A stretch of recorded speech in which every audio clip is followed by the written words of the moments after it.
Hello, everyone. Thank you for joining me for another episode of the Plant Free MD podcast. I'm your host, Dr. Anthony Chaffee, and today I have a very special guest, Mr. Joe Bird, who's going to be telling us about his story with the carnivore diet. Joe, thank you so much for coming on. It's great to see you.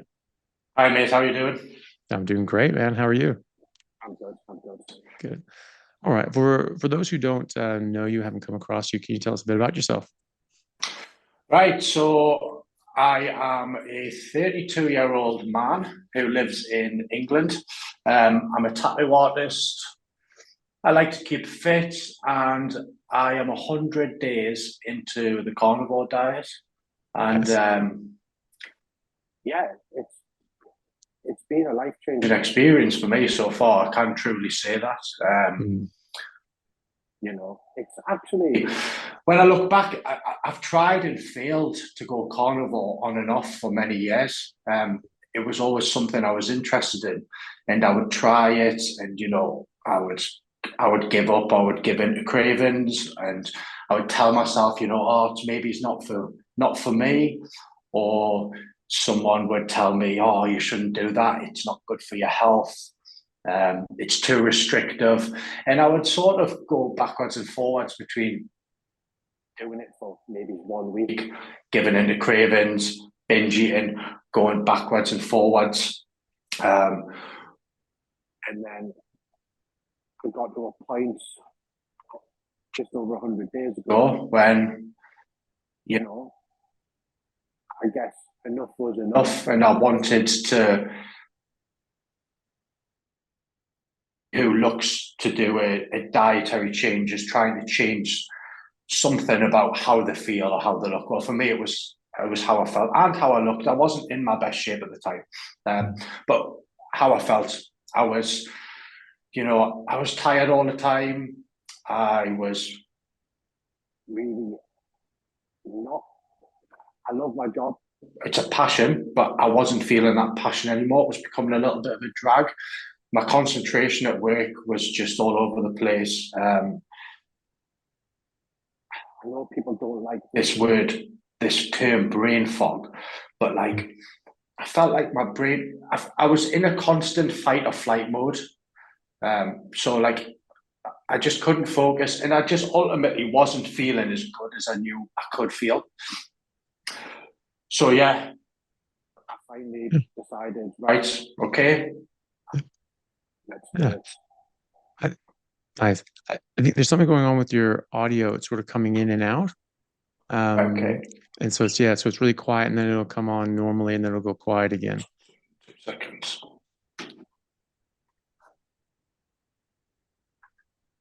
Is that any better? Better now, yeah. Yeah. So, I turn a microphone on, but I'll just go through the headphones.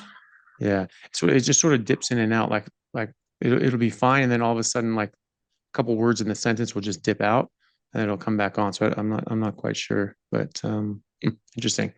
All right, we'll just go with it and see how we go. Is it sounding better now? Or?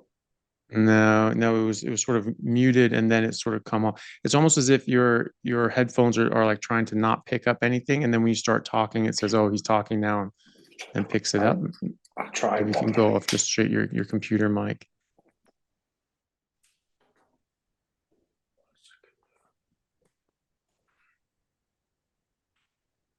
or that, yeah. Will you not get feedback from you talking? It's not too bad. Yeah, I mean, it sounds like there's maybe a little bit, but Turn you down a bit. it's probably better to hear you anyway. I don't need to hear myself. That's all right. Is that okay? Is that better? It's a bit muted. Um, Better? let me, I'll just try without them. Try. Sorry about this. that's all right. It's right. Right. How about now? Sure, that one works. Yeah, it's definitely louder. There we go. Okay. So do I need to go through everything I've just went through, or? I think that's fine. I think most of that came through. But yeah. So I think that's fine. Um, all right. So so you tried it and sort of came off of it a few times. but now you sort of stuck with it, and you've seen how you like it. What's different about this time than before that made you stick with it? I think, you see, I started to see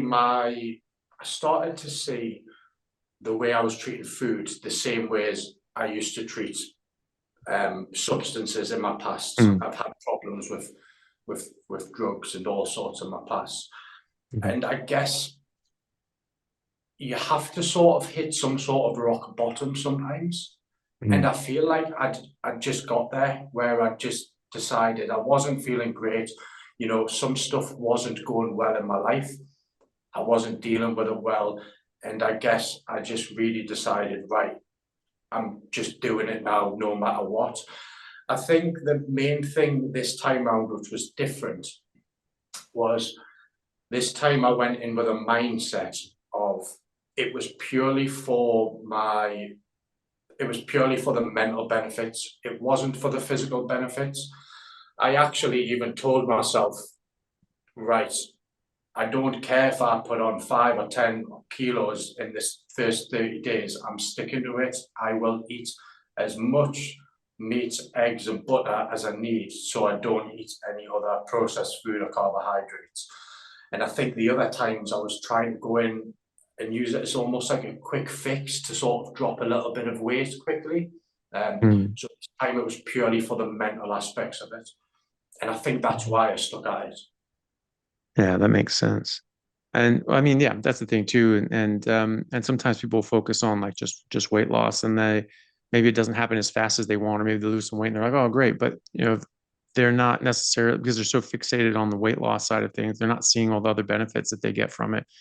And so they may not realize just how much of an impact it's having on their life as well. Um, and so what are some of the changes that you've seen, sort of the 100-day checkup? So what are the differences now in the 100 days that you've seen? God, honestly, like a lot. So Mm, I'll sort of talk through. So I noticed about the third day, I woke up and I noticed I just felt, it's hard to explain, but I just felt different in my head. It was just clearer. It was like someone had turned the volume down on the radio in the background slightly.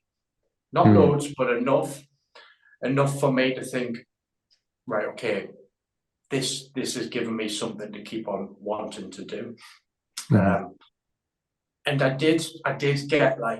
did get maybe like 2 weeks of quite low physical energy where I was more tired and I was sleeping a little bit more, but the mental side of it pushed me through that. mm, And I can remember, I've heard a lot of people talk about it, but I can literally remember around about the third week waking up one morning and just sort of like, I don't know, just looking around my room and thinking, I feel different here. And it's a mm, very good difference. Um, and yeah, like there was a really big change in between week 3 and week 4, like a mm, massive change where I didn't realize how I didn't realize how bad my actual baseline was. Like, I was doing everything that I needed to do. My business was going well. I was training. I seemed fine to everybody else, and I guess I seemed like everybody else because I guess most people are on that lower baseline, unfortunately. Um, but yeah, when it cleared, I was like, "This is how I should feel," and that was enough to keep me going. And it's it's just it just keeps on getting better, I guess. Like I just feel I feel very clear-headed. That's the main aspect. I very, very rarely get anxious anymore. mm, Like I just don't. It's strange. I just mhm, don't get anxious. mhm, I don't feel depressed, and I didn't think I did feel depressed until it lifted. But I would have big mood swings, days of ups, days of down. And when I look back, that correlated with the foods I was eating. If I would pick out, oh, I can enjoy myself, eat a load of food, I would feel rotten for 2 or 3 days later. but I would just tell myself, oh, that this is life, this is what people do. So yeah, the mental aspect's been very good. Much calmer. Like, don't get me wrong, it doesn't turn you into some sort of monk where nothing affects you. Like, that would be a lie. But there's always going to be stresses in life, but I just deal with them from a much calmer, better place. So I can't say that I don't ever get stressed, because everybody gets stressed, but I just deal with it better. Yeah. Yeah. And also the physical side of it has been amazing as well. Like, I've always stayed in quite good shape for my life, but I've always went up and down with my weight, like up and down 10 kilo a year, where I'd get in really good shape. I wouldn't be able to maintain it. I would binge, I would go back, and my body's transformed in a fantastic way. Like, I'm in really good shape. I feel really physically fit as well and strong. Haven't really had any dip in performance. So yeah. Yeah. Nice. And I thought it was really interesting what you said, that your experience with going on carnivore and trying to get off the junk food, and probably sugar and things like that as well, was similar to coming off of other substances. I've often said that. I mean, these things are addictive. They're designed to be addictive. They're very clever food scientists trying to make this junk food as addictive as possible. A lot of them are owned by the tobacco companies, and that's their whole MO, is to like get things as addictive as possible, so that you just turn the sound down, please, all the way, and get this stuff to be as addictive as possible, so that people just keep buying their garbage so that they sell more junk, and that people use food in general. It could be junk food, it could be anything, um, in the same way that they use drugs. They say, okay, well, this cake, this ice cream, this whatever isn't good for me. I know it's not good for me, but you know what? I enjoy it. And you've got to live life, and you've got to enjoy yourself. And I hear people all the time say that. It's like, why would you carnivore? You've got to live life. You got to do that. What if somebody said that to you with heroin? What, you don't do heroin? You got to live life. What are you doing? It's just like, it's the same argument. You're saying, hey, here's something that is bad for you, and you're introducing to your body just because you want that hedonistic experience, that short-term gratification at the expense of long-term health and happiness. And so, well, that's not the same thing. It's exactly the same. It's exactly the same relationship with food. So it doesn't mean that pasta is as bad as heroin. But if you think about it, heroin itself, opiates, aren't actually physically damaging to your body. They're horribly addictive, and they can damage the reward centers in your brain, and you get horribly addicted to them. And then you do things that can damage you, using dirty needles, getting infections. But we have people on long-term opiates for decades. They don't actually get physically harmed by it like you do with other medications. And and so, but it's the same relationship. You're saying, I'm just going to eat that. I know it's not really good for me, but you know what? I'm just going to do it just because I enjoy it. And I'm going to treat myself or something like that. And you have to live, all that sort of stuff. But it's the same sort of argument. On the weekend, you're getting drunk. Well, alcohol is not really good for you. Yeah, but it's a weekend. You got to enjoy yourself. Okay, fine. But doing that occasionally turns into more, and then eventually this is going to start affecting your health.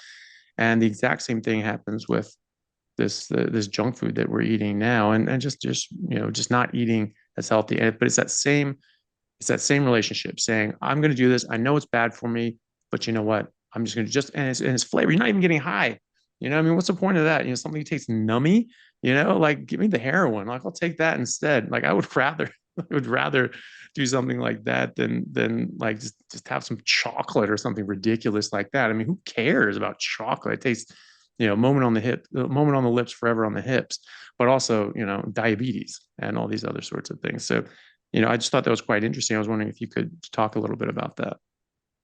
Yeah. So yeah, as I have been a drug addict in my past, and when you do recover from drugs, you do have to ultimately learn a lot about your patterns and how addiction works, how it feels, because if you don't sort it out, ultimately it's going to kill you. So when it comes to the sugar, it it was exactly this. It was pretty similar coming off it. Like again, you're going to get these mental cravings, and you have to find ways to deal with them. Put your put your energy towards different things. Speak to people about it. A lot of people who get sober off drugs will go to meetings and all that sort of stuff. So like the actual physical aspects of it, in my opinion, for me, were very similar because, again, in my opinion, an addiction is an addiction. Like it's a very mental thing. Like someone who's a gambling addict has just as hard time stopping gambling as someone who is taking a drug which has physical dependencies, because the mental pathways, in my opinion, are exactly the same. Now, the sugar bit, coming off processed food and sugar, in my opinion, from a social aspect, is a lot harder than stopping illegal drugs. Now, the reason is, if you're a drug addict, or even an alcoholic, and it's causing an effect to your life, and your family members are worried about you, your friends are worried about you, they're all rooting for you to stop doing it. They want you to stop, and also it's not as socially acceptable to go and just walk around taking drugs all the time. Now, when it comes to sugar, no, a lot of people don't actually want you to stop it and think you're being restrictive when you do decide to stop it, which was hard because you almost get a guilty feeling from the people around you for cutting something out when you know that's the best thing for you to do. And also it's everywhere. So it's like, but you will use heroin as an example because you mentioned it. Imagine a heroin addict trying to get off heroin when every shop they go in has big shiny packets saying, come and get your best heroin here. It would be so much harder. So yeah, I truly do believe from a societal point, I don't know if societal is the right word, from a society point of view, the sugar is harder because it's such an accepted thing, and processed food is so accepted in our society. And you're almost shunned for not taking it, whereas drugs, you're shunned for taking them.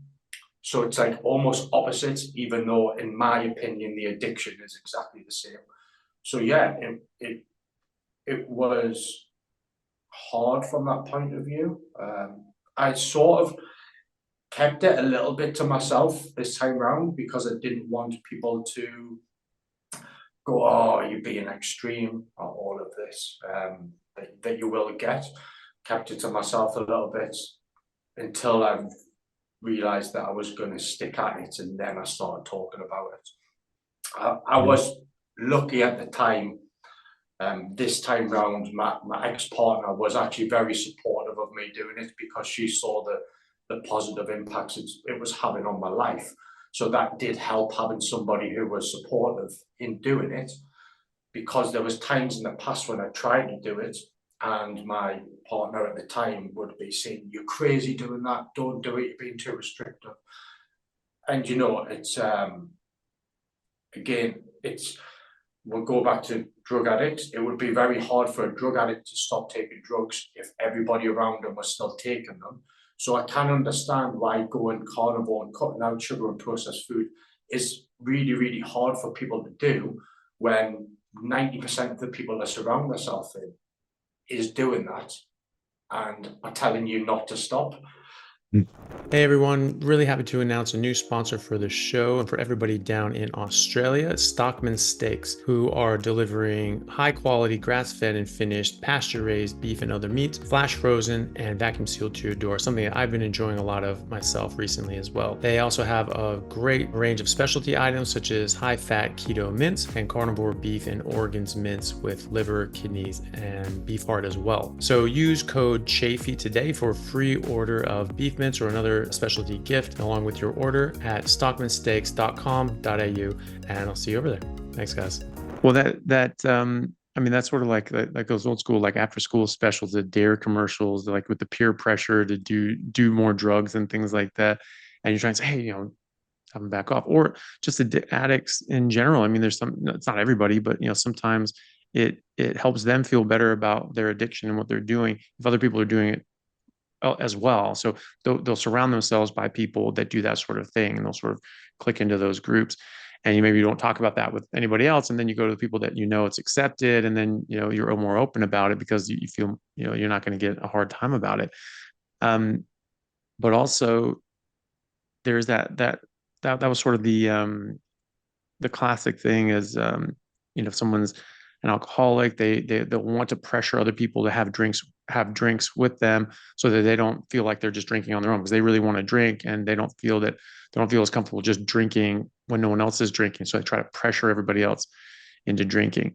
I feel the same sort of thing with sugar, and this junk food, because it's socially acceptable, it's legal, and people don't think about it as a drug, but it is a drug, and they know it's not good for them. It's just like, well, yeah, maybe even the extra calorie sort of thing. It's just calories you don't need. It's just empty calories, which is what the sugar companies said about their own product as a way of sort of actually making it look better than it was, because it's actually horrible. It causes disease, it causes harm, it causes um, addiction, certainly. And so then say, oh, it's just an empty calorie.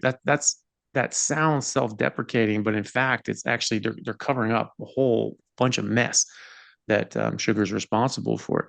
But even then, if you just say, oh, it's just an empty calorie, it's you're still doing something that isn't necessarily good for you. And so having somebody else saying like, oh no, I'm not going to eat sugar, all of a sudden it makes you feel bad. Me like, oh, I'm making a bad decision. This guy's got more self-control than me, and it makes them feel like shit. I mean, like, well, why are you doing this and not me? Like, it's not that big a deal. Just do it. Like, what's the big deal?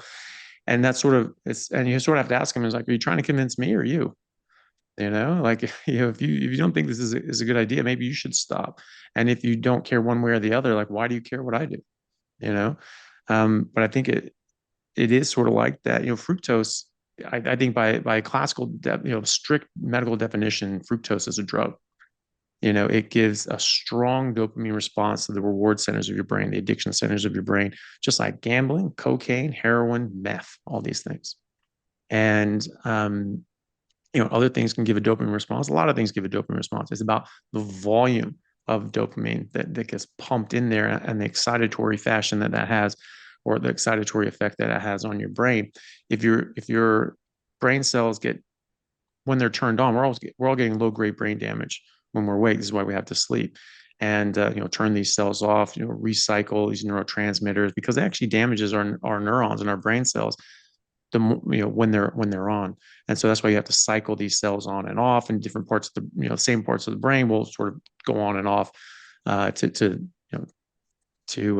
give other parts of the brain a rest.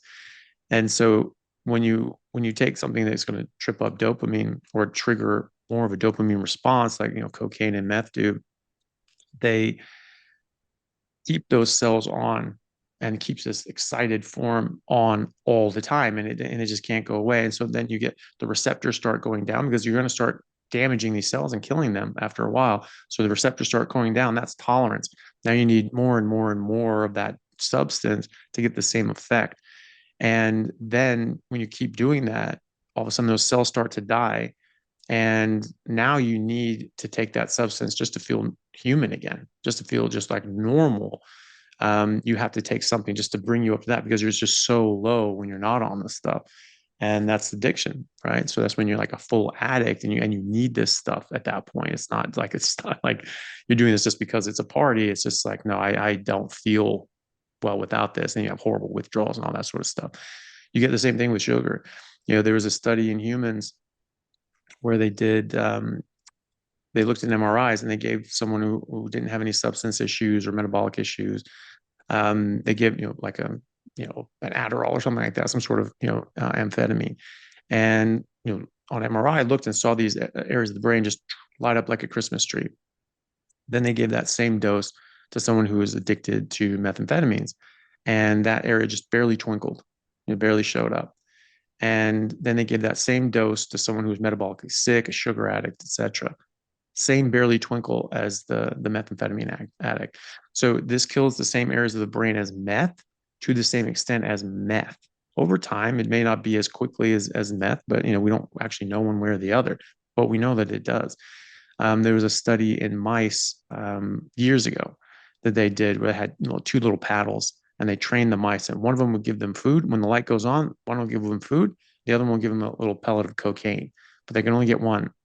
And so they have to choose between food or cocaine. And the mice just kept choosing cocaine and eating the cocaine pellet until they all died, right? And that was how strong addiction was. They take the drug over food and living. Then they put in a third paddle, which was sugar. And so they trained them, was okay, this is what you get for each of these things. And light goes on, you only get one of them. They picked sugar over cocaine and food repeatedly until they died.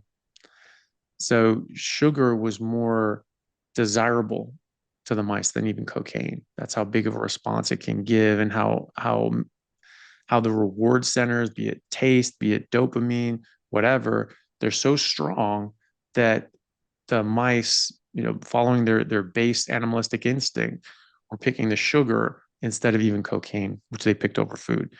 So I think that that's something that is really important to think about, and it's great to hear your perspective on that. Especially from the social dynamic, I think that's really important. Is that, yeah, you do feel a lot of pressure, and why? I mean, why are people not happy for you to do what you feel is best for your life? I think it's really because they then have that guilt by proxy. They see you doing something that they feel that they probably should do, but don't want to do. I remember you said at one point, I know that yeah, voice any sort of anything you want to, but I heard, when we were talking before, you mentioned that, or no, you had a reel, and it was really interesting how you said that, and you sort of mentioned it here, how when you're on drugs and doing, these illicit drugs, it's just like abstinence is the way. You can't moderate. You just need to come off this stuff, right? There's no moderating with an addictive substance, because you starts moderately, and then it becomes, moderate turns to excessive very quickly with something that's addictive. But with junk food and garbage and sugar, they're like, oh no, you don't want to like just cut it out. That's too extreme. It's you want to do it in moderation. So you can talk a bit about that. Yeah, I've been, since doing this, I have been thinking a lot about these things, and it did. I started thinking in my head, why is this? Why is why is it seen so different for someone who is addicted to sugar or processed foods? Why is it treated so differently just because it's this substance compared to all other substances? I mean, alcohol is a little bit sort of hit and miss. Some people will say, you should enjoy your alcohol, but Mm. but I don't know anyone who would advise an alcoholic to try and moderate the alcohol. There's not many people who would even do that.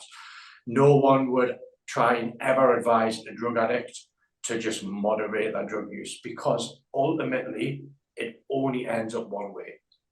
Like, they would have tried to moderate it at first, because no one takes drugs. No one, I don't know, sniffs their first line of cocaine going, I can't wait to ruin my life and be addicted to Mhm. this. Like, no, that's not anyone's goal. But it's slowly over time, like, you know, I'm guessing the definition of an addictive substance is something that is hard to moderate, because if it was easy to moderate, it wouldn't be addictive.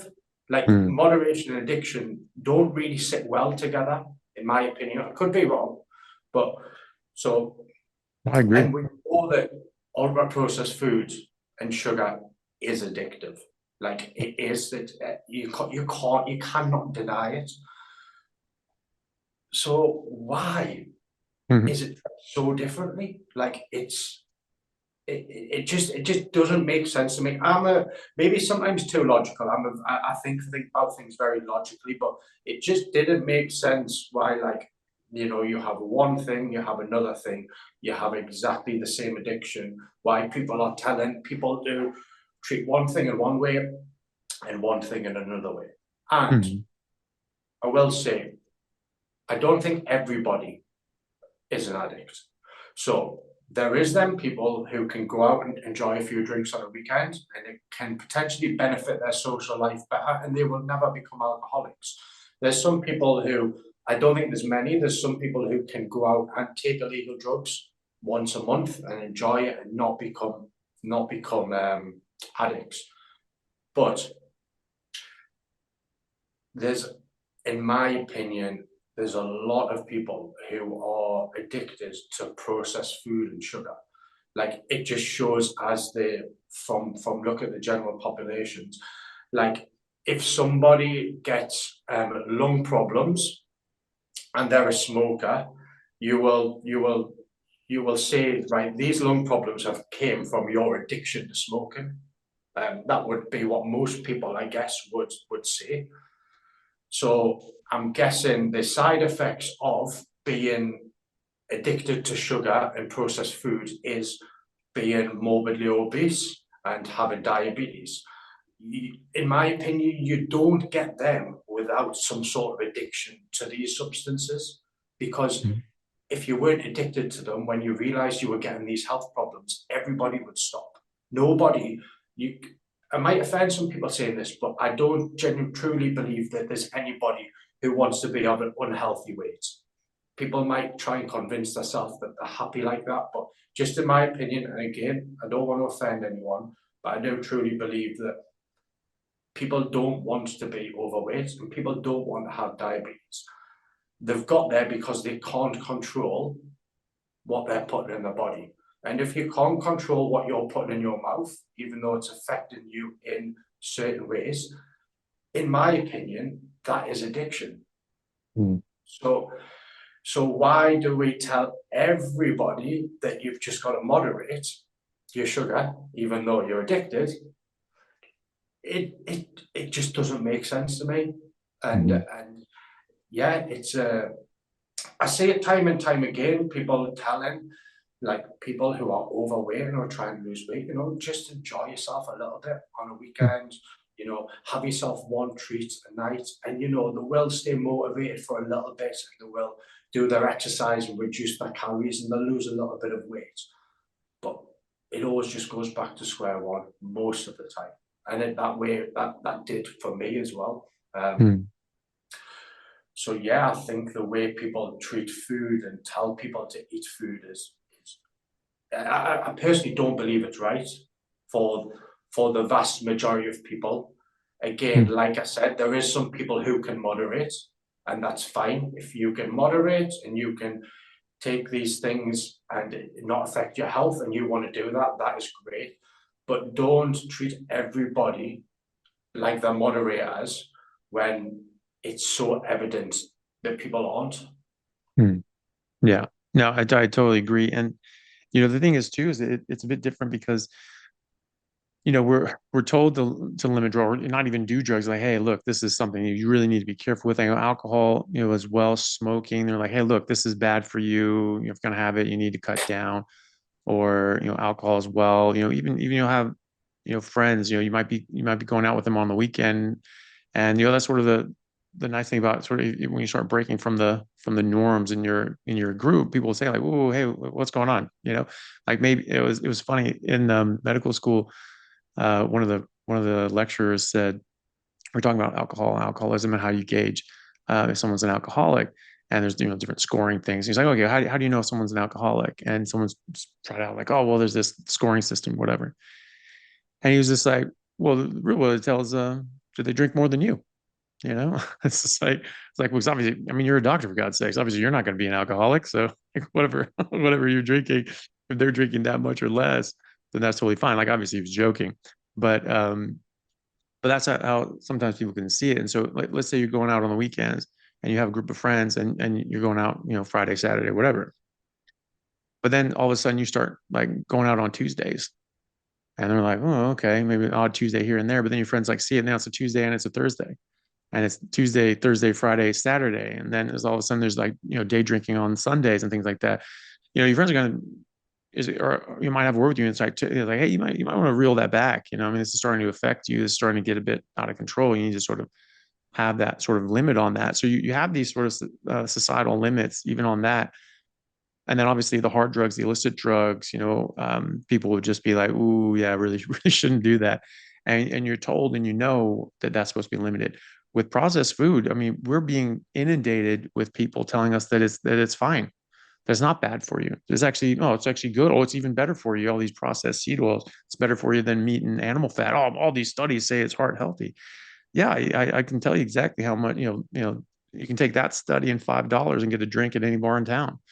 I mean, like it's worth nothing, because these are, um, that doesn't, you know, actually show you reality, like what's actually happening when people eat these things. People are getting sick, and you can have a study that says anything, who paid for it, who funded it, how is it done? Some survey trial, you give people a whole bunch of, surveys, say, hey, what'd you eat last year? And they try to figure that out. And you're trying to give something definite from that answer. I mean, it's just nonsense. These are junk studies. Medicine is one of the softest sciences out there. It's not even a science. It's an application of certain scientific principles, but it is completely soft. I mean, there's no scientific discipline or rigor that is evident in most of the literature in medicine. It's absolute junk. You can't get away with that in physics. You can't get away with that in chemistry, these sorts of things. Like you have to show concretely what something does, and even then they can be wrong. So with that amount of rigor, with hundreds of thousands of data points, sometimes that's even wrong. And so we think that we're going to get accurate answers by doing a survey and trying to ask people to remember every single meal that they've had in the last year, and you try to glean some information off that. Obviously, it's ridiculous, but we're even told you should limit drugs and alcohol. We're also being told you don't need to limit junk food. It's actually fine. Obesity is genetic. Just take Ozempic. That like, oh yeah, it's really the meat. It's really the this. It's really, and so that's even more difficult for people because we're getting told the wrong thing too. So now you try to come off this stuff like, hey, I'm gonna do a carnivore diet, and you get all these little trolls online going, oh, that's ridiculous. You're gonna die. You're gonna get killed, and sugar's not bad for you. I mean, there's people like um, uh, you know, weirdo Dr. Allo. He's like I guess he's a cardiologist, but he talks about how cholesterol is the worst thing ever. Sugar's fine. Sugar is not a big deal. And I think he's talking about like Lucky Charms or Fruit Loops or something like that. He was like, but it's some sort of sugar cereal, and he was like a post. Someone screenshot it and made another post. Because I'm not going to waste my time looking at his stuff, but and it said, what's wrong with this, sugar cereal? It's just food. It's just food. But he rails against meat. He rails against animal fats, these natural foods that we've been eating for millions of years. But sugar cereal, that's food. What's wrong with it? It's just food. Food is food. Food is good for you. Can't be bad. You can't be addicted to food. That's what they say too. You can't be addicted to food, Joe. It's just food. You can't be addicted to food. It's like, I'm sorry, that shit is not food. Someone that says to you is like, well, you can't be addicted to food. You can't be addicted to sugar. Sugar is just food. What would you say to them? Well, you can, and you know what? Like this could be wrong, but my train of thought on this process. So I think we are naturally um, we're natural addicts. Now that's Mm, our brain telling us, get this now. Uh, and it's normally some sort of survival mechanism to make you feel better. Now, again, I could be wrong, but I do believe that there will have been times, hundreds, gather ages when we were eating what we were supposed to do. Whereas if we came across a beehive with a lot of honey, or if we came across a tree with a lot of fruit, as a survival instinct, we would have probably tried to eat as much of that as possible, and our brain would have said, keep on eating it till you can't stop, because that is going to give you that little bit of energy to maybe go and get the next animal. So I think it's embedded in us to want to eat more of these things. Now the problem is, so I don't think like you are. I think we're designed to be addicted to it, like as a survival mechanism. That's what I think. I could be wrong, but the problem is these days we don't need it for survival, and it's everywhere. So they are hijacking like a primal part of our mm, brain than just that's just saying survive, survive, survive, survive. You need this to catch your next animal or you will die. But it's so accessible to us now, and we don't need it. Mhm. So like, yeah, I think we are made to be addicted to these things, Mhm. but now it's everywhere. We've got to actually get rid of it so we don't end up with health problems. Because I guess Mhm. nature would have regulated things for us. Mhm. You know, Yeah. like as I say, it wouldn't have been around all the time. It would have been around maybe 1 month of the year. But Mhm. we're as a society, and we've changed so much that when nature isn't regulating us anymore, we're making ourselves. So then what your brain tells you to do to survive isn't actually needed in the same way as it used to be. So Mhm. yeah, I think anyone who says they're not addicted to sugar isn't addictive or food isn't addictive, I know it's nonsense. Mhm. I can't agree with it. Um, you know, I guess you could even say like steak's addictive. Like we want to Mhm. keep on eating it. Like it's nice, you know. There is a tendency to eat more meat, but it regulates itself. But I don't feel like this stuff does. Like, Yeah. yeah, it's Well, I know I totally agree with you. I mean, people talk about, I talk about how if something tastes bad, if it tastes bitter, that's your brain warning you, like, look, there's chemicals that your brain recognizes, says, look, these are bad for you, don't eat them. And that's just a normal, natural, biological response. It's a fact. I mean, it's not my opinion, that's a fact.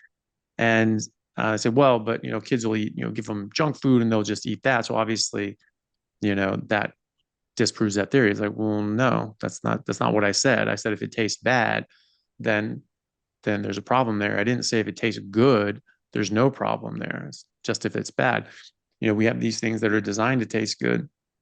And you get food scientists that taking out different chemicals, changing those chemicals to have a larger expression of flavor, even though there's no nutrition behind it. And so that tells your brain, like, oh, there's something really good coming in, and it goes into your stomach, and there's nothing useful there. And so you get this downpouring of this stuff, because the thing is your stomach has receptors that track up to your brain via the vagus nerve, and it actually sees which nutrients you have in your stomach. So the vitamins, minerals, proteins, fats, it can actually see those in your stomach, and that tracks up to your brain and lets you know. And so this is why eating steak is self-limiting. You're eating that steak, and your body wants those nutrients, and it's saying, "Oh, okay, look, we've got those," and it's saying, "Hey, we don't need as much. We don't need as much." And now that taste response actually goes down. And so it's self-limiting. All animals know exactly when to stop eating. How? They don't have PhDs in nutrition. They haven't pulled out their calculators. It's like try working a calculator with a hoof. Like it's not gonna, they have to have some sort of natural response inherent to them that just tell them to stop, like, it's not really good anymore. And they're not going to go around eating shitty tasting leaves. They're just not. And so you're right. So is that it's actually, you touched on something that's very important here. It's called an evolutionary trap. You have these things that give that, ooh, that's good signal, but now it's attached to something that's not really good for you. So it's a trap. So food scientists use this evolutionary trap. They'll get these chemicals that give that, ooh, yes, that's good signal. But then they change it and they modify it so it gives an even stronger signal taste, but goes away very quickly. So it's not like this lingering flavor, and you want more and more. And the thing is, it's not attached to an actual nutrient anymore. So now it goes into your stomach. Your stomach's looking your stomach track your body tracks nutrients, it doesn't track calories. And so now it's looking for nutrients. There are no nutrients there. And so your hunger doesn't abate.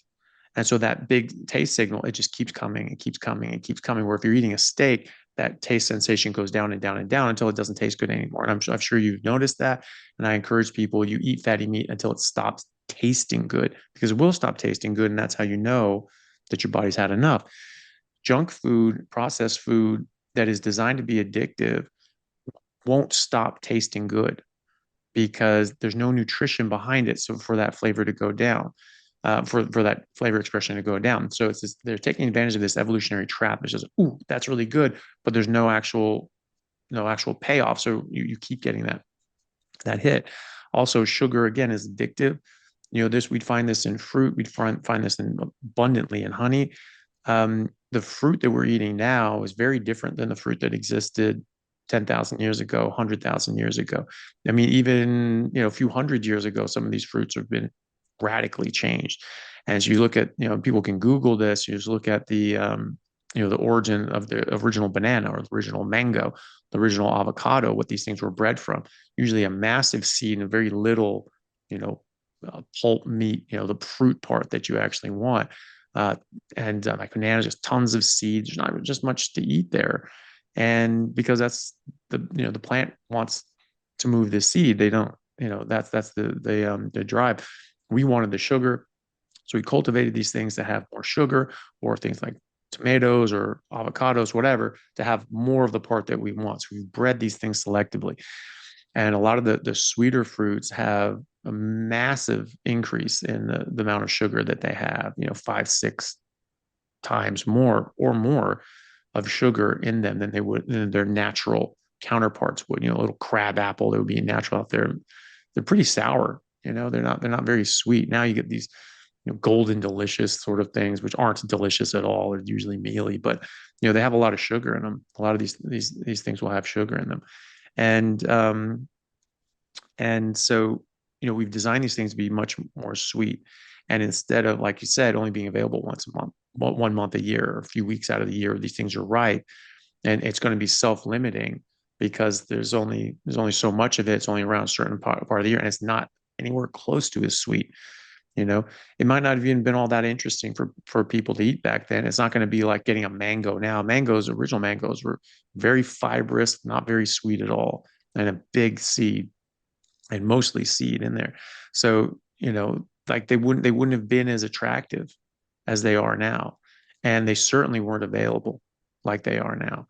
Whereas now you can be in northern England and get mangoes every single day, you know?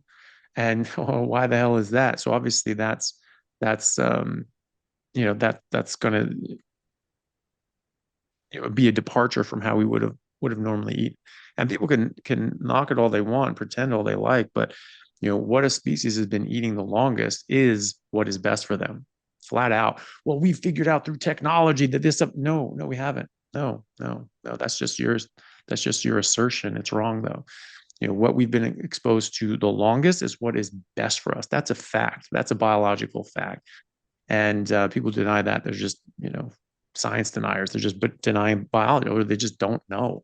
But but yeah. So there's evolutionary traps. Like there's like hummingbirds that, like, normally they go for these like little red flowers, and they're sort of elongated flowers. So they'll go in there and get some nectar out of there. Um, for a while, they use these little sort of fasteners on electric fencing in, like, different parts of America, like in the Midwest, and it was like a red color. So it was sort of kind of the same shape as these flowers that these hummingbirds wanted, these sort of long flowers, and also they were red. And so these hummingbirds would come in and sort of go in like they're trying to get nectar, and they'd hit the electric fence and they'd die. So it was like killing off all these hummingbirds. So that's an evolutionary trap. That's what they did. They had to change the color of it. They just changed the color, and now they weren't interested in it anymore. So it's that same thing for us. These food scientists and processed food companies, start, with the tobacco companies that bought up, Philip Morris and all these places bought up these big food manufacturers in the 80s. They became the largest processed food manufacturers in the world. They started trying to make things as addictive as possible. They had huge success with that, and all the other processed food companies started following suit. And they're taking advantage of that evolutionary trap in us. The sugar that we would not see all that often. We would not necessarily find just beehive. And you'd have to like deal with the bees. Until we managed fire and figured out how to smoke these things out, that wasn't really an option. I mean, you could die from the amount of bee stings that you get trying to raid a hive. So that's something we had to figure out, and you're not going to find it every single day. And so and especially with the fruit, there's only going to be available at certain times. So we sort of noticed that as like, okay, this is safe. This is going to give me some energy. This can help me through the winter, maybe, or give me that boost of energy so I can go and get a kill. But now we're just getting it every single day, and it hits that evolutionary trap of just eat, eat, eat, eat, eat. and it's very addictive. And and unfortunately, the food companies are taking advantage of that. Yeah. So, it was one thing too, I was thinking of, we were talking about like alcohol and things like that. Even diet can actually help with these sorts of things. Like there are studies with ketogenic diets when alcoholics are coming off of, alcohol withdrawal. And sometimes you have to be, in rehab and things like that, or not even rehab, in the hospital. Because if you're really addicted to alcohol, the withdrawal can be very dangerous, and so coming off of heroin, while it's very uncomfortable, you feel like you have just like the worst flu ever. People say the same thing about if they're heavily addicted to sugar too. Sometimes they feel like they get a flu, that keto flu, things like that. That can be from withdrawal. Um, but with alcohol, it can actually be dangerous. You can get seizures, and you can die. Seizures can be fatal. And so they have to give them benzodiazepines to sort of slow down the DTs. And there's certain criteria on the nurses or doctors might be observing them as, okay, if it gets to this point, then we're going to give another dose of this. And so they did a controlled trial with alcoholics, and so they had one group on a ketogenic diet and one group just eating whatever, and both coming off of alcohol in the hospital. And they found that not only they did subjectively, like the people express it, like, hey, this was easier for me. I didn't, rating their level of withdrawals and how bad they felt with it. They were ranking them much lower than the other group. But then objectively, the keto group didn't need as much benzodiazepines to keep them out of the DT. So they actually detoxed and withdrew um, much more easily and much more readily than the other group. And I think that, that again, that there's the addictive aspects of all of these things.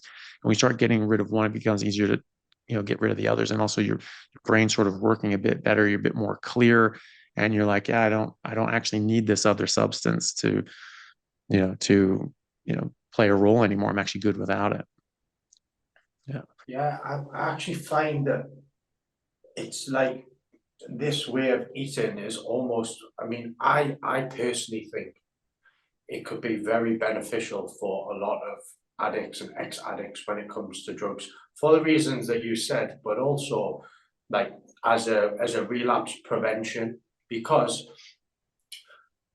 again, I can only speak from my experience. The times when I went back to drugs in my past, when I'd been sober for a bit and I went back to them, the reason you normally go back to take an addictive substance which you know harms you is because you do not like how you are feeling at that moment and you want to change that. That's Mhm. normally why people will go back to doing bad patterns. So if you can eat in a way where you actually genuinely feel confident and good and happy in yourself, like you and you're dealing with stress better, you're calmer. If you can put yourself in this position, there's so much less chance that you're gonna ever get to that point where you're gonna want to go back and do these other things because you feel like I can only speak from my experience. I don't want to change how I feel at the moment because Mhm. I feel good. Um, Mhm. and in the times when I was eating a lot of junk food and I was sober, I didn't feel good. And potentially that is one of the reasons why after a while my brain would go, right, you feel shit, you feel shit, you feel shit. You know what makes you feel better, go back to doing these things. And I just don't have that now. I guess the times like, I'd done years of sobriety and then went back to taking drugs in my past, and all the times I went back to doing them was because I wanted to change how I feel, Mhm. and now I just don't want to do that. So I think it's really interesting how there is actual physical benefits for like helping alcoholics come off, but the mental side of how eating this way makes you feel, I think, is a really good sort of protection mechanism against falling back into old ways. Hey guys, just want to take a second to thank our sponsor, Carnivore Bar. I don't promote many products because honestly, all you need to be healthy is to just eat meat. For those times that you're out hiking, road tripping, or stuck at work and you want a nutritious snack that is just meat, fat, and salt if you want it, the Carnivore Bar is a great option. So I like this product not because it's just pure meat, but also because I want the carnivore market to thrive as well. And the more we support meat-only products, the more meat-only products there will be available in the mainstream. So if this sounds like something you'd like to get behind, check it out using my discount code Anthony to get 10% off, which also applies to subscriptions, giving you 25% off total. All right, thanks guys. Yeah. Well, it's interesting when you just mentioned there, like the times you've just sort of felt like crap, and then you said, okay, well, I know what makes me feel good, and go to the drugs. We hear about and we see, people with like severe mental health issues, like schizophrenia, bipolar disorder, etc., out depression. They they can self-medicate, and we use that term. They're self-medicating, as in they need medication, but maybe those medications aren't working so well, so they turn to illicit drugs and alcohol in order to help something, to make them feel better in some way. But it could very well be that people turn to these things even if they don't have something as severe as that, but they just feel like garbage, and so they want to try to self-medicate, from that angle as well. And we do know there's more and more research coming out with mental health issues such as schizophrenia, bipolar, etc., that that this has a reversible nature, and that by changing the way you eat, affecting your metabolism. Food is a major way to do that, but it's not the only thing. So there's a lot of things that go into it. But you fix the metabolism, you fix the mitochondria, you fix all these sorts of things. You can actually fix the schizophrenia and the depression and things like that. This has actually been shown in clinical trials now, and there's larger randomized controlled trials being done right now at Harvard and elsewhere, which is going to be very interesting to see when those come out. But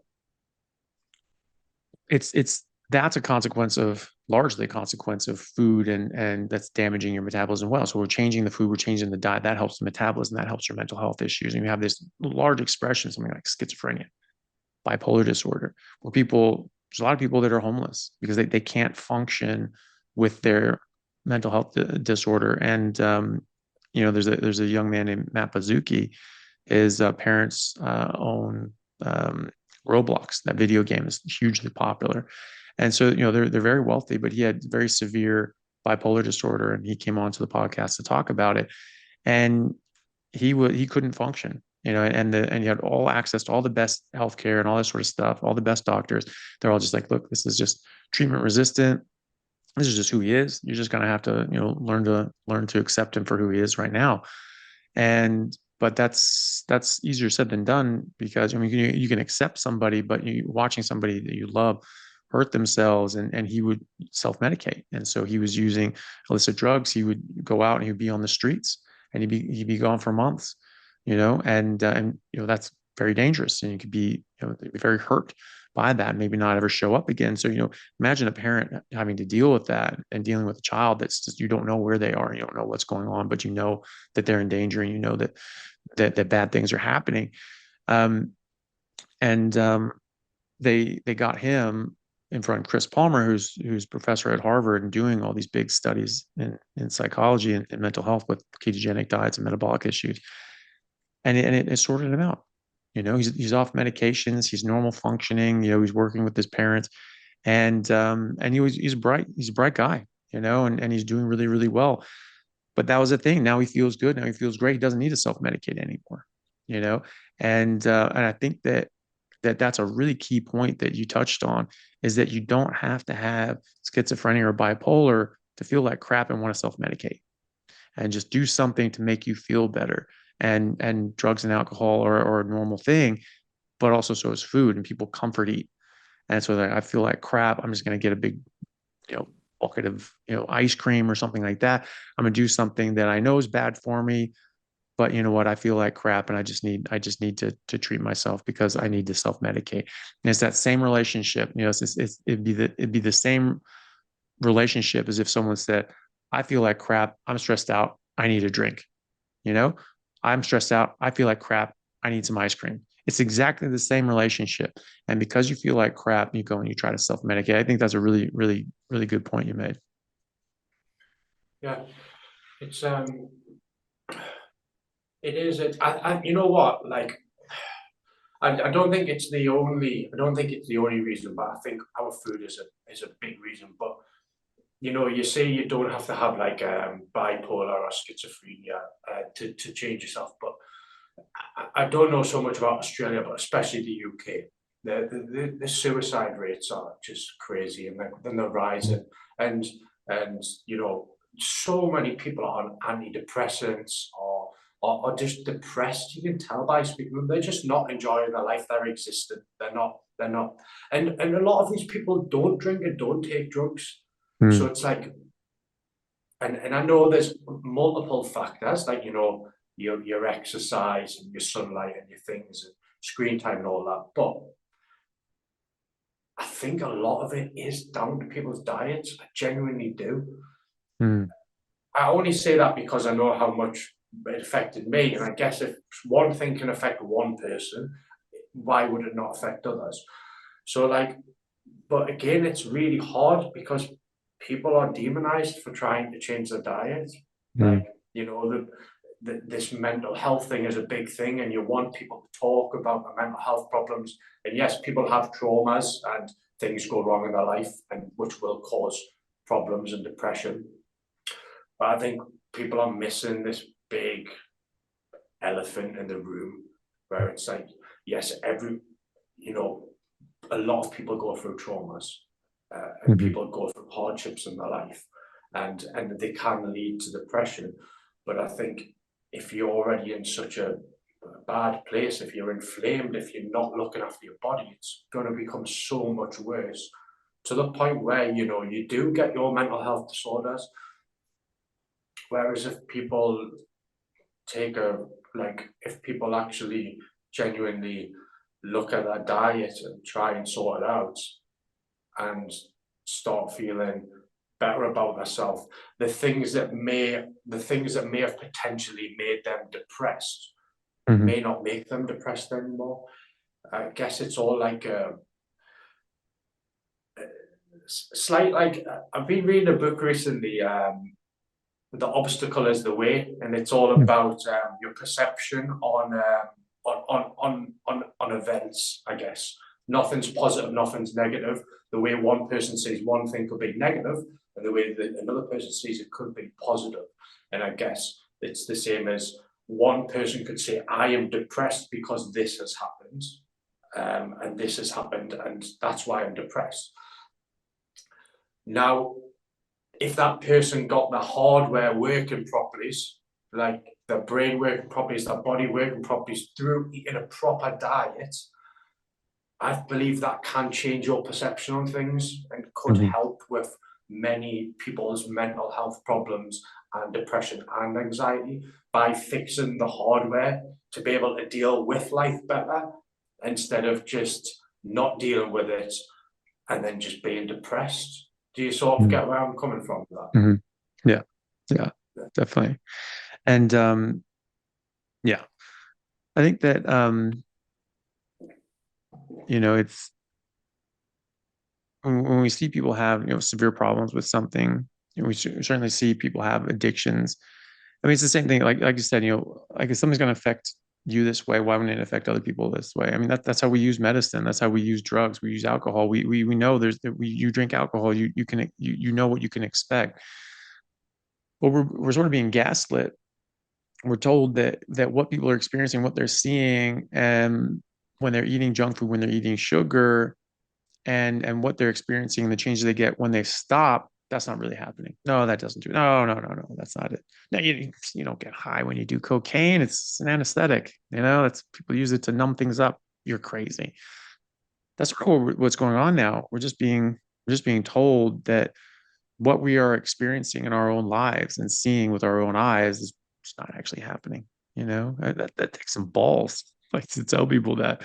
But you saw for yourself. You had a massive improvement. And you've dealt with, when I talk about food as like, we treat it as we treat drugs, and these things are addictive. Now, you can't say that. You can't say it's a drug, but I mean, you've just said that it was the same or very similar, and very difficult to come off this stuff, and especially because of the social pressure, because there are people saying, it's fine, you're just being crazy, just moderate. Why would you go so extreme and cut out something? Why you just have a little bit of it? Not everybody can, and not everybody wants to. I've never had a really like a sweet tooth where I just yum up every sort of sweet that's around. I always knew that it wasn't good for me, and I was just like, okay, well, it's just sugar. You don't want to just eat sugar. Every now and then have something like that, fine. But I never sort of went after it, like some people do. But who cares? Like, now I know that it's not only just not good for me, it's actually bad for me. And I don't want that. Like, I just want, it's like that old saying that I always thought was a bit stupid. Was just like, my body's a temple. Your body's a temple. Don't let anything into it that's not good for it. But that's exactly how I feel now. I don't want to do anything to myself. I don't want to put anything into my body if it's not benefiting me, if it's not benefiting my health. And so having something just taste nummy, like that's just not going to cut it. Putting on some seasoning sauces, having some candy every now and then or whatever, that's just not worth it to me. I don't want to put things in my body that are harmful. And so, having people, sort of talk down about you on that, it says more about them than it does about you. It's more about them and their addictions and how they don't want, because they'll feel bad, they'll feel guilty. So you're sort of making them feel bad that you have more self-control than they do, that you can just say, hey, look, that's not good for me, so I'm not going to do it. And it makes people very self-conscious, and it gets them upset because they feel like you're insulting them. You're like, this has nothing to do with you. I this is my own decision for my own body. I'm not doing this to shame you. I don't care what you do. Like, I'm doing this for me. But they do feel a bit ashamed that they're doing these sorts of things. And so if you're doing it too, it makes them feel a bit less shameful. And because it's legal and because it's so prevalent, you're just in everything, they feel justified saying, no, no, no, no. You're the one in the wrong. You should be over here addicted like me. Yeah, but also you said about self-control. I feel like obviously that first initial period of cutting the sugar and the processed food out, you do need a lot of self-control.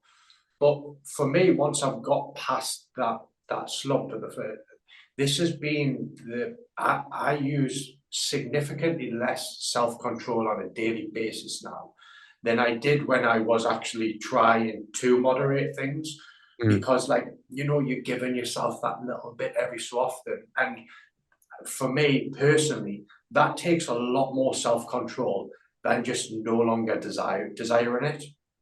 mm, Again, like, well, use smoking as an example.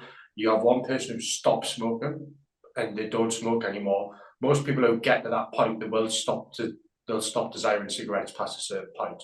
Whereas if you got that person to just smoke one a week, that would be mental torture for them because it's keeping them addicted. And the amount of mm, self-control they're going to have to use is crazy.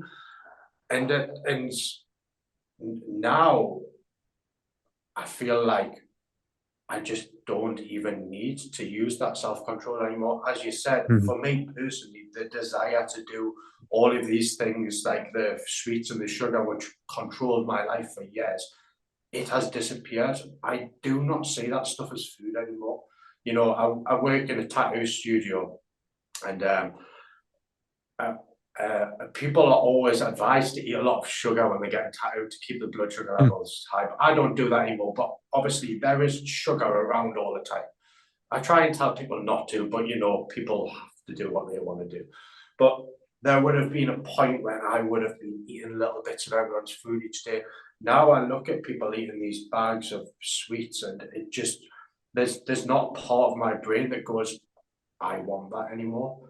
Which is that mm, it's uh, it's it's so freeing, and I think if people could actually understand that you can get to a point where your body no longer desires the things that you think you're getting enjoyment from. Mhm. I think people would potentially be more willing to give it a go. But I feel like when people see people doing carnivore, they must be thinking we think like them, and that, oh my God, they are restricting themselves every day, and they must get to a weekend and they must have to sit there biting their nails to make sure they don't eat ice cream and they don't eat cookies. Where I'm like, no, you couldn't pay me to eat that now. Like, I don't Mhm. want to feel like shit in the morning. Do you know what I Yeah. mean? It removes it, which is amazing. And for me, eating this way has been the people think it's restrictive. For me, this is the most sustainable because I don't have them cravings. So Mm. like having to deal with cravings on a weekly basis by having a cheat meal, which includes moderation, and that is sustainable. You're just prolonging an experience of of um, of withdrawing from something. Yeah. You're getting it every time, uh, Mhm. and now it doesn't happen. And I can see, for me personally, this is the first time, and I've eaten loads of different ways from my past, like training for like kickboxing fights and getting really lean by eating high carb and low fat. And there's not been one way in my past, or dieting for holidays, lads, holidays. There's not been one way of eating in my past where I haven't always had an end goal, an end date. When I get to this date, I can enjoy Mm. myself. Or when we get past this point, then I can let my hair down and enjoy myself. Mhm. So I was always craving, I was always thinking about them. Now I don't look for an end goal anymore.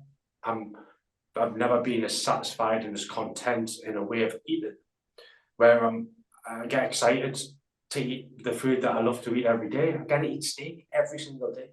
Like it's Mhm. amazing. It's like a cheat code. And I'm Mhm. not even thinking about, oh, I want this, I want that anymore. It's like it is a really wonderful experience. I get a smile on my face talking about it because Mhm. it's like it's it's just total freedom from something that controlled me. And I know controls a lot of people. And like there is a way out of it, but people have to listen to people like you and other Mhm. people around there instead of their friends and all this shit that you're hearing on the internet. Like, Mm. you know, Yeah. it's Yeah. And their own addictions, just yeah, don't, yeah, yeah, don't give into that, or listen to that and say like, okay, well, if I'm feeling compulsively like, oh, I need to eat that, that's probably something I don't want. Like, that's sort of my rule of thumb. If something starts like milk, like I love milk, but when I drink it and I get like some raw milk or something like that, it's illegal in Australia. It's just stupid. And in some states in America, but every now and then, someone will have like raw milk and be like, okay, yeah. And so I'll have some, I'll instantly want more. And I want, if I have it in the fridge, like, I mean, I have to like really like control myself. Like, oh, maybe I'll just, I'll drink like a gallon a day and I'll want more.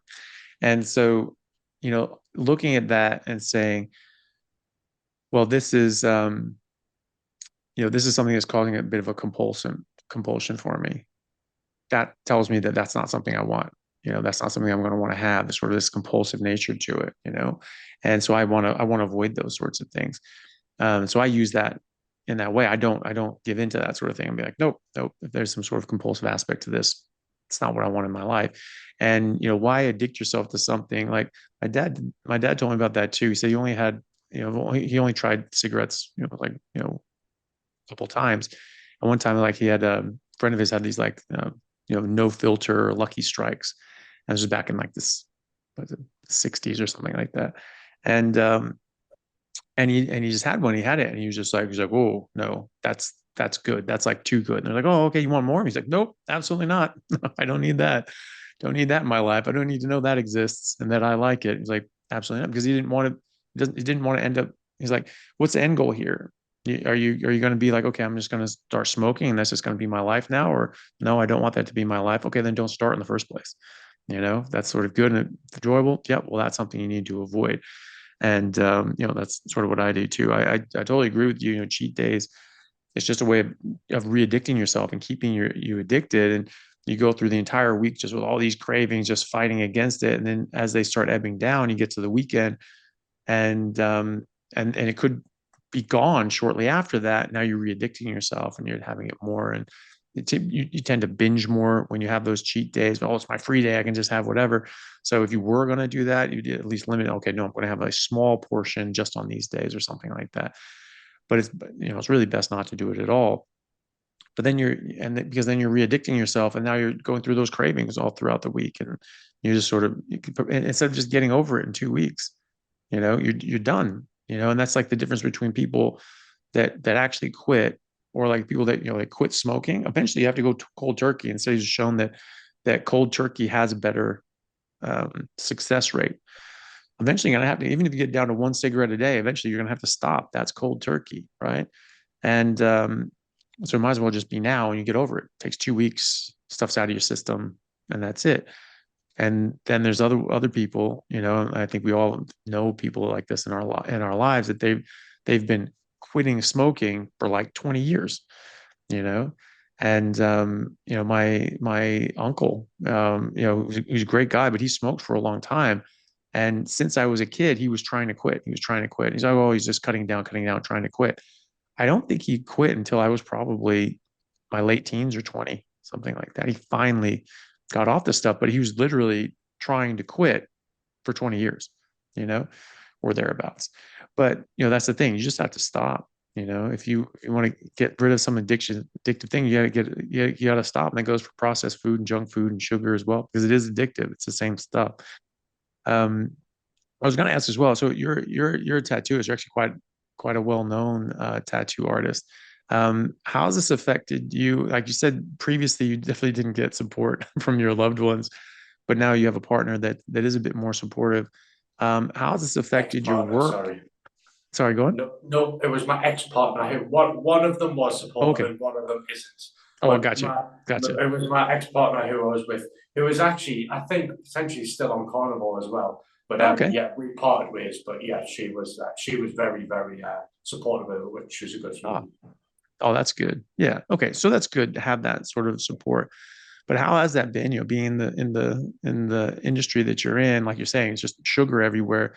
There's probably a lot of, substance use as well. I mean, how's that in that sort of industry? You know what? So I've got I own a tattoo studio here, so I've got like 6 other tattoo artists that work with me, and they they're quite healthy humans. Decided Okay. to obviously they're not on carnivore, but they do look after their health to various Mhm. degrees. Because of the tattoo industry is well known for having lots of drugs and alcohol and stuff. So yeah, I'm lucky that I'm around a group of people who are supportive and who want to be healthy. I have actually been surprised because you know, even though I'm a tattoo artist and I have one Instagram for my tattooing, I have obviously started posting about carnivore on there. Mhm. And I was a bit nervous about doing it first because it's like, am I getting different audiences? But the amount of tattoo artists who reached out to me and Mhm. asked about were interested in doing it was quite good. From a career perspective as well, I also think it's been a really good thing. Like so the style of tattooing I do, it takes a long time. I Mhm. work a lot, and I'm lucky. I work a lot in a job that I love, but a lot of the days that I do are now that I'm on carnivore, I can tattoo for 12, 13 hours in one day. Now, before I was carnivore, I was getting to this point where I was like, the long days are gone. I've been tattooing like long enough now that I need to slow it down and start splitting my days over smaller 6 or 7 hours, because once it got to 7 hours, I could not concentrate anymore. I literally couldn't. And now the focus I have at 9 o'clock in the morning and the focus I have at 9 o'clock at night is the same. And Nice. I think for like creatives, for creative people or people who are like high focus jobs, it's like it's such a great tool to have. It almost gives you an edge on everyone else. It's like, oh, like, as I say, I can work 13, 14 hour days now and be totally fine. And in my industry, that does, I'm not saying that's healthy, by the way, but Mm, if I'm willing to spend 12 hours on a tattoo, and the other tattoo artist is only willing to spend 6 hours because it can't concentrate, mm, I'm the one who ends up producing the better work, and that's my goal, to produce the best tattoos I can.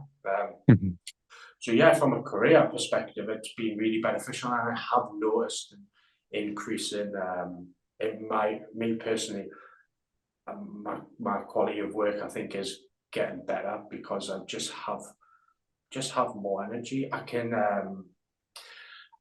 there was points when I did used to do long days, but if I'd done 2 long days in a row, I was knackered the day after. mm, And then that would have a knock-on effect onto the rest of my week because I wouldn't do my design work. I wouldn't keep on mm, top of my social media and the business side of it because I would just have to rest. And then I'll go on to the next tattoos. Now I can do, it's not healthy, but now I don't know what's healthy and what isn't, but some people would say it's not. But now I can do 14 hour, 14 hour, 14 hour day where I'm not in the house. I can still wake up at 5 in the morning, go to the gym before work, get there at 7, not leave till 10, 11 o'clock, go home, sleep for 4 or 5 hours, go back out and do it. And mm, yes, I don't do that every day, but I can do it and it doesn't absolutely knock me. Like, mm, I can deal with it, which is really good for people who have jobs where they actually want to be able to work more, I guess. Like, I know a mhm, lot of people probably don't have jobs where they want to work more, but like, I I love the fact now that I can go in and be like, right, I'm getting my head down and making a really good tattoo. And if it takes 12 hours, that's okay because it's not going to affect me in a negative way. It's great. mhm. And a Yeah. lot of my clients as well have been really interested in it. Like, I was really nervous about posting the carnival stuff on my Instagram because, as I say, I am a tattoo artist and now I'm sort of doing both. And Mhm, I was thinking, is it going to have an effect on my tattoo side? But you know what? It's had the opposites. People, mm, the general public, are genuinely really interested in it. My clients ask me about it. They all say, "Oh, they want to try it." It's like it's good to see that people are interested. Whether they try it or not is a different subject. But mm. like, yeah, Yeah. it's fun. It is a good Yeah. talking point. Yeah. Yeah, it is. And it gives Yeah, you something. I mean, you're there for 13 hours. You got to talk about yeah, something, you know? yeah. Like, but no, it's good that people got interested in it. I mean, the thing is that when like you say, like we've been talking about, people are trying to find something to make them feel better because most people feel pretty rubbish all the time. And so, people go to different lengths to paper over that. But most people are looking, and most people know they're like, I just don't really feel great. Things aren't really good. And then they see somebody, that, on social media or that they look up to, and they see like, oh, okay, they did this thing. They've had this massive improvement, and they've had some of the same issues that I had and that I really want to deal with. Well, maybe that'll work for me. And so, it's just naturally going to be interested. You're just seeing somebody do better and feel better and get healthier. There's, that's a really positive thing, and can have a really positive impact. And so I think it's great that you're using your platform for that. It's obviously very nervous. Do I mix these two? But um, it's something that can help a lot of people too. And you'll see, like you've already sort of seen it in your sphere of influence, other tattoo artists, clients, people are coming to you asking you questions about it. You'll start to see more and more people do this as well. And then all of a sudden you're going to have people coming to you with their 100 day saying, this changed my life. I can't believe how much better I feel. And you're going to see this sort of grow around you because it does work. It absolutely works. And so when people start doing it and they start improving their health, they're just going to want more of that, and then they're going to start telling their family and their friends, and their people around them are going to see them how healthy they're doing. They're going to ask me, oh, hey, what are you doing, what's going on there? And it just grows, around you. And it's great to see, because people deserve to be healthy. We talk about what people deserve, and we deserve to be healthy. On the natural state of humanity is health. Some people can be born with a congenital issue or genetic issue, and that's very unfortunate. But the vast majority of human beings are genetically designed to be healthy, because all life is genetically designed to be healthy unless there's something goes wrong with it, and those usually don't last in the gene pool. And so for something to be sick, for something to be unwell, that means something externally is happening to them. Because internally, we should just, for the large majority of people, should just be inherently healthy. Because life is populated by the children of the winners. The species that have succeeded at the game of life, that have outcompeted all the other life out there. And we're it. So you know you can't have an entire species that's sick. It would never have existed, because you're coming from points of health. You're not just going to degenerate as like an entire species unless there's like some genetic manipulation and breeding and things like that, like we've done with animals. And we made the pug. A pug is never going to exist in nature. That had to be created, and it was a bad idea. Sorry, not sorry to every pug owner out there. I'm sure your dog is wonderful, but like that's they've manipulated that dog's genetics so that it's not as healthy. It is not as healthy as a wolf. It's not even as healthy as a Labrador or a Husky. It has serious issues, and that are very specific to pugs. So that's not us. And so we should be healthy. So we have, our birthright is to be healthy. And we've had that taken away from us by these drug dealers out there that are called, Nabisco and Kraft and Coca-Cola and Nestle. These are drug dealers. These are drug cartels. These are the biggest drug cartels in the world. They're multi-trillion-dollar drug cartels. It's just the drugs that they're selling happen to be legal, but that doesn't make them not drugs. I mean, we had the opium trade. That financed empires, the opium trade. There was like this big island off the coast of Scotland. I saw a big castle, and the whole island was owned by this guy, and he owned the whole thing. He bought the whole thing, and he's a lord up there, and that was because of the opium trade. So he made just equivalent of just billions on the opium trade, and they were allowed to back then. And so he stood himself up, and now he's a lord. He owns an island and all these serfs and things like that, castles, because he's a drug dealer. He's a drug cartel. It was legal then. And so these processed foods and sugar, this is the modern day opium trade, you know. And in the future, hopefully, we look back and like, oh, what a mess that was. Thank goodness we age restricted that so that kids don't get this stuff and destroy their brain as they're trying to develop. But I definitely think that sugar and that sort of garbage should be age restricted, at least until someone's 18, 21, something like that, and the brain has a chance to develop properly. The body has a chance to develop properly. And yeah, sorry, you're going to say something? I think when you actually talk about children as well, it is actually sad because we are like told, and this is no fault of my parents, but like when I look at my sugar addiction, it started at a young age, and that is Yeah. because parents are just, oh no, you've got to treat the kids on a weekend, Mm, let them have a little bit of this, let them have a little bit of that, and people are told that's what you do with your children.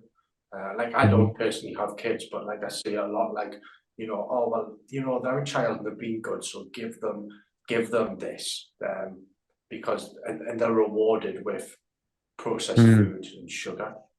It's like I understand that's what everybody does, but that is the reason potential. I think that's one of the main reasons why we have a very, very sick population because mm, the children are getting addicted from a young age, through mm, no choice of their own. And the thing with children as well is I've seen it firsthand.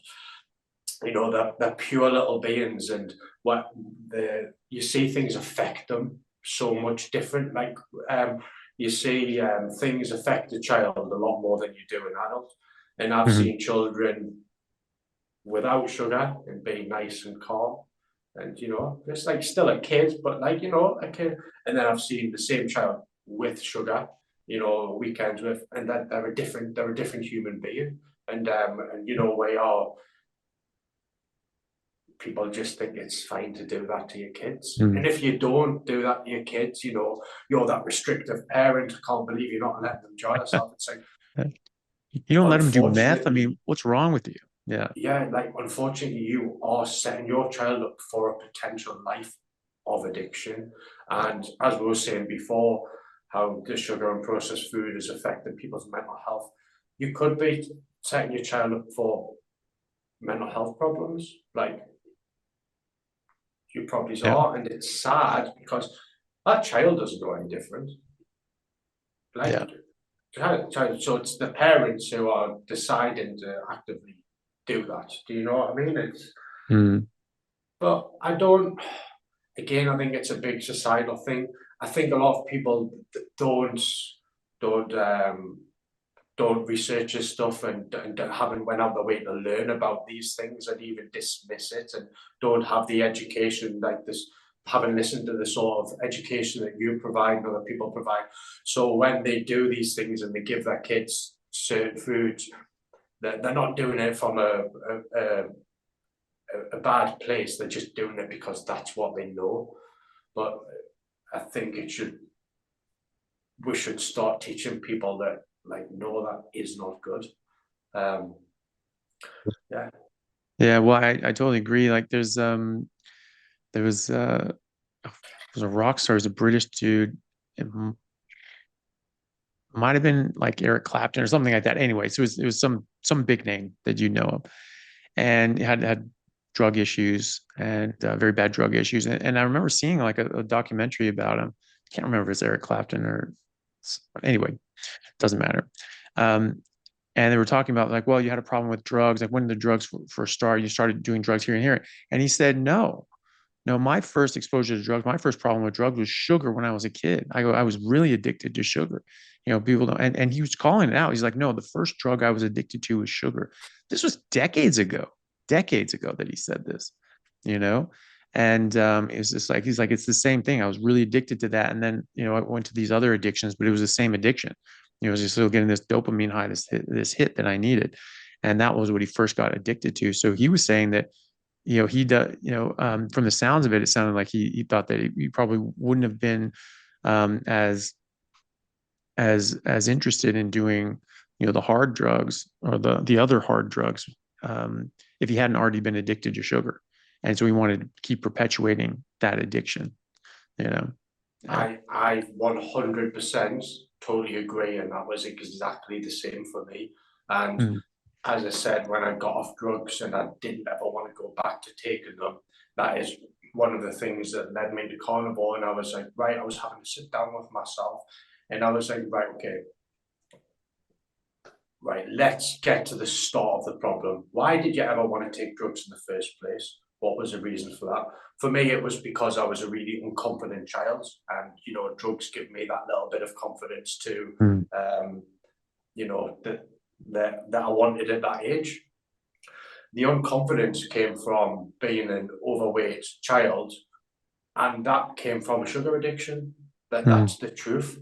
And yeah, I was the same. And I genuinely don't think I would have been led down the path of, you can never say never, but there would have been a lot less chance that I would have got addicted to other substances if I didn't have that sugar addiction, Yeah. because I wasn't always searching to make myself feel better because I was feeling bad. And yes, I totally agree. People talk about gateway drugs. It Mm. is a gateway drug. Like, Yeah. because as I went back to that point earlier, if you are addicted to processed food and sugar, you are not going to feel as good as you can. That is just the truth. There's no one Mhm. skipping around smiling, like really happy who's eating 80% processed food. Sorry, it just doesn't happen, in Mm. my opinion. And if you are going through your days constantly thinking, knowing deep down, I feel like shit, I'm tired, I'm sluggish, I've got no confidence, I don't look good, I feel rubbish, like, Mm. there's going to be so much more chance that you're going to grasp the other things, and then when them things make you feel better, that's when the addiction starts. So Mhm. yeah, I think I really do think it has a big part to play in it. Mhm. Yeah. And we and the food companies, they know the sugar is addictive. That's why the sugar's in everything, especially in kids' food. Baby formula, infant formula has sugar in it. Why is that? Does breast milk have fructose? No, it has lactose. So it's that's a different kind of sugar. It should not have fructose. Fructose is in there because it's addictive and makes them eat more, eat more, eat more. And that's really bad for their health. They need to, and it's not just causing them to eat more, it's causing other issues as well. And I my my fiance, she was saying, I was just speaking to her last night, and she was saying that um she had some people over at her house, and they had food there, stuff like that. We all do carnivore. There's some other stuff there too they had for guests, but that was pretty much it. It was just like big barbecue, and had a whole bunch of like meat and hot dogs and all that sort of stuff.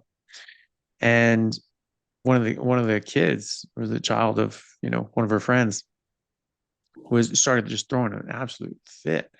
And was saying, it was just like, I'm hungry, I want to go, I'm hungry. It's like, what are you talking about? You're hungry. You just ate like a whole plate of food. You said you were done. And he said, no, not for that. I'm hungry for sugar. I want sugar. There's no sugar here. I want candy. I'm hungry for candy. It's like, I want to go. There's no sugar here.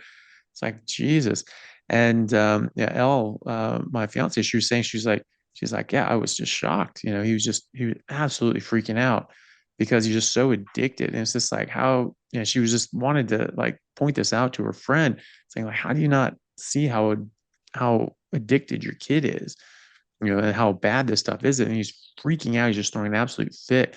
It's just like, if you're keeping like a heroin addict away from their heroin, they're just going to lose their mind. They're like, you give that to me, and that's the same sort of response. We even call it, since I was a kid, sugar, people had ate sugar and they called it a sugar high. And then when kids start freaking out and spazzing out, they're like, oh yeah, they're just coming off of sugar. So we even use the same terminology that we do with drugs, and you imagine just being that casual. It's just like Timmy's running around. It's like, Timmy, he's just on his cocaine high, he's just, you know how it is when they get on the cocaine and then you start coming down and start freaking out. He's just coming off cocaine. You know, that would horrify anybody if they heard someone say that. And yet it is plain as day normal to say that about sugar, to observe that about people on sugar and coming off sugar. And we don't even realize what's staring us right in the face, that this stuff these things are drugs, and they cause us to get high, and we come down and we crash and we freak out when we do that, because we don't even realize this stuff is a drug. Yeah, it's almost like it's all part of a bigger plan, isn't it, to get Mm, people ill and keep them ill. Again, we'll go back to the children. It must be hard for parents, and I've seen it firsthand. Um, it must be hard unless you keep your child with you all the time and you're the only person feeding your child. What do people give children? I know it myself. I used to hmm love going to my granny's house because when I went to my granny's house, I got to get what I wanted. She just wanted mm, to give me it because I was a grandson and she loved me, but she didn't realize hmm that she's just feeding me sugar and feeding the addiction. And again, I don't know much about Australia, but I'm guessing your child gets a free school lunch at the school. I bet you it's got a load of mm. horrible It's stuff in it. garbage, total So garbage. luckily, I don't have children at the moment, so I don't have to deal with it. But it must be really hard for parents who are trying to make a conscious effort to to make sure the children don't end up like that when the full world wants to feed that child sugar. Like it's crazy. Yeah, no, I agree. Um, Well, cool, Joe. Thank you so much for coming on, taking the time. Really enjoyed that, and I think that's a really unique perspective coming, with your background and being able to relate this in that way, and really showing people that this stuff is actually addictive and actually needs to be avoided and abstained from, as opposed to just moderated for most people. Some people, yeah, whatever, but other people can't. And a lot of people, when they do try to do these things in moderation, moderation becomes excess very quickly, and they sort of undo all the benefit that they had. So thank you very much for sharing your perspective and coming on the show. Appreciate it. And thank you very much for doing your podcast. So you were one of the first people who I listened to when I looked into doing carnivore. And if there wasn't people like you around, I don't think as many people would have the confidence to go against what they are told. Mhm. So keep up the good work. Thank you very Thanks. much. Yeah, no, you're welcome. And yeah, it is important to get more people out there. Is another reason I'm glad that you're speaking out, is because we need to normalize normal behavior. And eating meat, I'm sorry, is normal. That has been the norm for all of humanity since humans have been humans. We've been eating meat, so this is abnormal. We're in an abnormal time eating abnormal things that cannot be legitimately called food. It's not food. It's certainly not food for humans. And some of this stuff didn't even exist. There's like a bunch of artificial ingredients that are just completely man-made. And so we're doing something abnormal. And so renormalizing normalcy, which is just eating meat, it's really helpful, and getting more people like you saying, hey, look, this actually worked for me. I know it sounds crazy, but it seems to be there's something there. And so that's very helpful. So I appreciate that. And speaking of which, where can people find you and follow you for more? So I pretty much just use Instagram. I do have a TikTok, but I don't use it much. But for Yeah. everyone listening, I only have one Instagram account because I don't have time to run two pages. So it is my business tattoo page, which is Joe Bird Tattoo. But Mhm. also on there, I am sharing my journey in carnivore because, as you said, I find it important to share this. So I'm going to keep on posting about it. So if you want to follow that journey, you can do. Also, if you want to see some cool tattoos, you can do that as well. Awesome. We'll put that in the link in the descriptions, and everyone go check out Joe Bird Tattoo. And I was saying, it was Joe Tattoo or tattoos? Tattoo, no Tattoo. S. Yeah, Yeah. Joe Bird Tattoo. Perfect. Joe, thank you very much. It's been a pleasure. And yeah, see you soon. Thanks, Thank you very everybody. much. Hope you're very welcome. Thank you, everybody, for joining. Really appreciate you coming on. If you have someone that you think would benefit by seeing this, or maybe someone who struggles with addiction or the addictive nature of processed food, please do share this with them and hopefully give them some inspiration. Thanks, everyone. See you next time. Hey guys, thank you very much for taking the time out to listen to what I had to say. If you like it, then please like and subscribe to my YouTube channel and podcast. And if you're on YouTube, then please hit that little bell and subscribe, and that'll let you know anytime I have a new video out, which should be every week, if not more. And if you could share this with your friends, that would help me get the word out and let me know that you like what I'm doing. Thanks again, guys.